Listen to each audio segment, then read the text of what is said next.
L'atelier rouge est une drôle d'histoire. Matisse, en 1911, dans son atelier de la banlieue parisienne, décide de peindre son environnement, avec les œuvres qui s'y trouvent.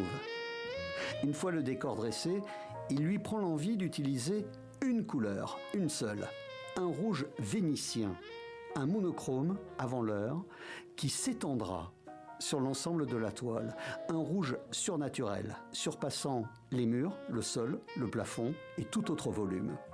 Matisse lui-même, étonné du résultat, avoue ne pas comprendre ce qu'il a voulu faire.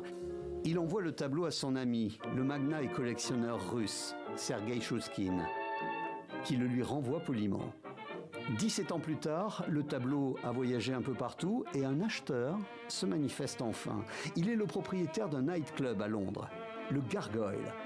L'atelier rouge de Matisse sera exposé dans l'un des salons de cet endroit branché et festif des années folles.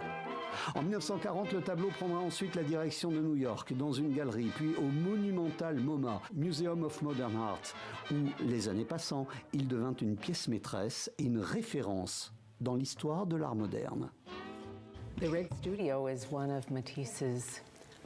L'atelier rouge est l'un des tableaux les plus audacieux de Matisse. Il l'a réalisé juste avant d'avoir 40 ans. Et c'était un moment d'expérimentation dans son travail. C'est l'un des tableaux qui a eu le plus d'impact sur l'histoire de l'art. C'est-à-dire c'est un tableau où la représentation est abolie au profit de l'abstraction. L'atelier rouge est exposé à Paris au milieu des œuvres qui se trouvaient dans l'atelier au moment de la conception de la toile, comme par exemple cette statuette noire. Matisse, en 1911, dans son souci de laisser le réel au photographe, posa les bases de l'art abstrait, les monochromes.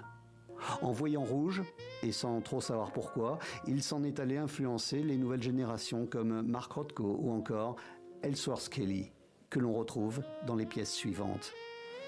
L'atelier rouge est une drôle, mais décisive histoire de l'art.